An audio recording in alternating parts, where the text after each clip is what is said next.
크리스찬 투데이 이경섭 칼럼 2021년 5월 1일자 죄인이 직면한 세 가지 죽음입니다. 성경은 죽음을 세 가지로 구분지어 말합니다.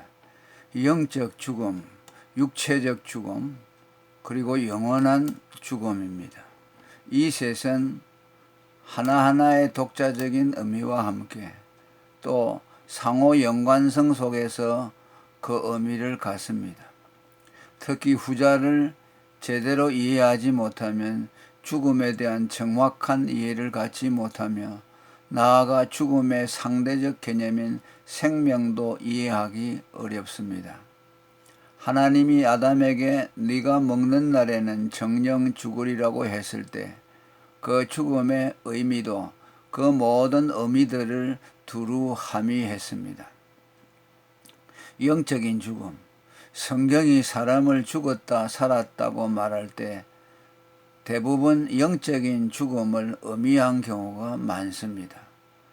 궁율에 풍성하신 하나님이 우리를 사랑하신 그 큰 사랑을 인하여 허물로 죽은 우리를 그리스도와 함께 살리셨고 에베소 2장 4절 5절에서 말씀했습니다.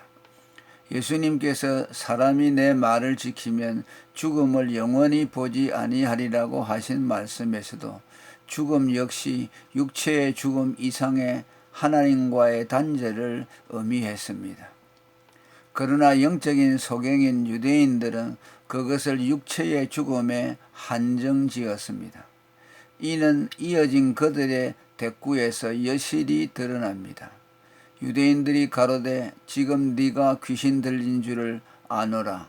아브라함과 선지자들도 죽었거늘 내 말은 사람이 내 말을 지키면 죽음을 영원히 맛보지 아니하리라 하니 라고 했습니다. 이 영적인 죽음은 하나님과의 관계 단절과 그로 인한 하나님 무지를 의미합니다. 아담의 선악과 범죄 후 그가 분명 죽었음에도 그의 육체가 여전히 살아 있었던 것은 물론 그 후 얼마간 살다가 죽었기에 죽음은 영육을 다 함의합니다. 죽음이 단지 생물학적인 소멸 이상의 관계의 단절임을 보여줍니다. 이는 비단 하나님과의 관계에서 뿐만 아니라 사람과의 관계에서도 동일하게 경험됩니다.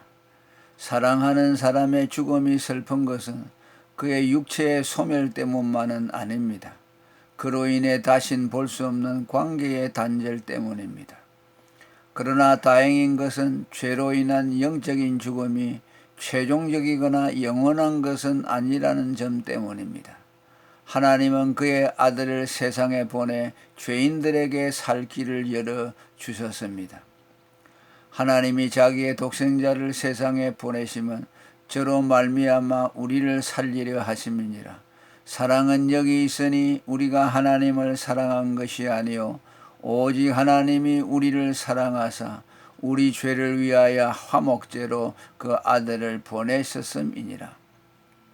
여기서 구원을 하나님과의 화목으로 성자를 화목제물로 표현한 것은 죽음의 의미가 하나님과의 관계 단절임을 전제한 것입니다.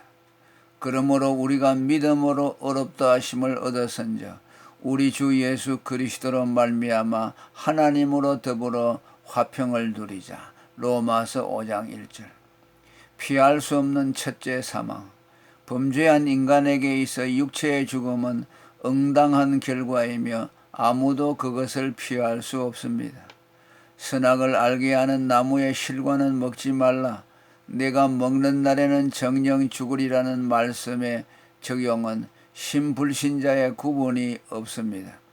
신자이든 불신자이든 아담의 원죄를 타고난 모든 인류에게 육체의 죽음은 보편적입니다. 한 사람으로 말미암아 죄가 세상에 들어오고 죄로 말미암아 사망이 왔나니 이와 같이 모든 사람이 죄를 지었으므로 사망이 모든 사람에게 이르렀느니라. 성경이 아브라함, 이삭, 야곱과 같은 믿음의 사람들의 죽음을 열조에게로 돌아갔다고 표현한 것은 그들도 그의 조상들처럼 예외 없이 죽음의 길로 갔다는 말입니다. 물론 죽음을 보지 않고 살아서 성천한 에녹이나 엘리야 같은 예외적인 사람들도 있습니다. 이렇게 육체의 죽음은 하나님이 정한 이치이기에 아무리 인간이 그것을 피하려 노력을 하고 의술을 발달시킨다 하더라도 그것을 피할 수가 없습니다. 그런데 혹세 무민하는 자들이 하나님을 믿으면 그것을 피할 수 있다고 가르칩니다. 그리고 이 육체의 죽음이 죄의 심판의 성격을 갖지만 그리스도인에게는 죄의 결과라고 함이 더 적절합니다.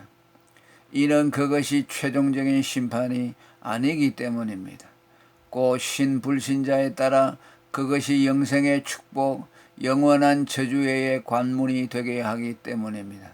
사도 요한이 그리스도인들의 죽음을 복되다고 한 것은 그것이 그들을 영생의 축복으로 인도하기 때문입니다.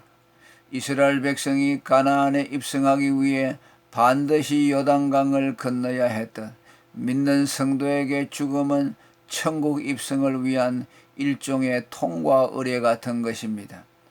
어떤 사람이 성도의 육체 죽음을 금세에서 천국으로 넘어가는 문지방이라고 한 말은 맞는 말입니다. 웨스트민스터 소요리 문답 해설서 저자인 토마스 빈센트 역시 육체의 죽음을 죄의 결과요 영광으로 들어가는 입구로 정의했습니다. 사망은 모든 사람에게 형벌로 임하는가라는 질문에 그는 사망은 모든 사람 안에 있는 죄의 결과로서 임하는 것이지만 그러나 신자들에게 있어서 그것은 그리스도로 인하여 찌르는 것이 못된다. 그것은 비참에서 벗어나 영광으로 들어가는 입구다라고 했습니다. 피할 수 없는 둘째 사망, 피할 수 있는 둘째 사망, 심판을 둘째 사망으로 명명한 것은 모든 죄인에게 정해진 육체의 죽음 이후에 따라오는 죽음이라는 뜻에서입니다. 그리고 그것은 앞의 죽음과는 달리 최종적이고 결정적인 것이라는 의미에서 영원한 죽음 혹은 영벌이라고도 합니다. 이는 율법으로부터 요구받는 영원한 성자의 죽음, 곧 영원치의 제삭시 지불되지 않은 자에게 가해지는 형벌이기 때문입니다. 그러나 그것이 최종적이고 결정적인 형벌이지만 앞의 경우들처럼 하나님이 사전에 피할 길을 열어 주셨습니다. 곧 성자 그리스도를 우리의 대속물로 내어주어 우리로 하여금 죄삭 사망을 지불할 수 있게 해 주신 것입니다. 누구든지 그리스도의 죽음을 취하면 하나님께 죄삭을 지불한 것으로 인정받아 둘째 사망의 해를 받지 않게 했습니다. 이런 점에서 그것의 해를 받느냐 안 받느냐는 죄인이 그의 죽음을 받아들이느냐 거부하느냐의 선택에 달렸다고 할 수 있습니다. 내가 오늘날 천지를 불러서 너희에게 증거를 삼노라. 내가 생명과 사망과 복과 저주를 내 앞에 두었은즉 너와 네 자손이 살기 위하여 생명을 택하고 신명기 30장 19절에 그렇게 말씀했습니다. 오늘날 우리의 믿음도 다른 것이 아닙니다. 그리스도를 나의 죄삭 사망을 갚아주신 대속주로 믿는 것입니다. 그리고 믿음으로 구원받았다는 말도 그의 죽음을 내 죄삭수로 받아들여 둘째 사망의 해를 받지 않는다는 말입니다. 믿는 자는 영생을 얻었고 심판에 이르지 아니하나니 사망에서 생명으로 옮겼느니라는 말씀도 그 뜻입니다. 둘째 사망의 제목은 두 가지입니다. 하나는 이미 언급했던 그리스도의 죽음을 취하지 않아 율법이 그에게 부과한 죄삭 사망을 지불하지 못한 죄입니다. 이는 그리스도의 죽음만이 하나님이 받으시는 죄삭이기 때문입니다. 또 다른 하나는 대속물로 드려진 그리스도의 죽음을 취하지 않아 그의 피를 부정하게 만들고 은혜의 성령을 욕되게 한 죄입니다. 사도 바울이 율법의 행위로 어렵다함을 받아내는 자들을 향해 그리스도의 죽음을 헛되게 만드는 자들이라고 비난하는 것은 그 같은 죄를 지적한 것입니다. 이에 반해 그리스도의 죽음을 취하는 자들은 그의 죽음을 존귀하게 하는 자들입니다. 할렐루야. 오늘은 여기까지 하겠습니다.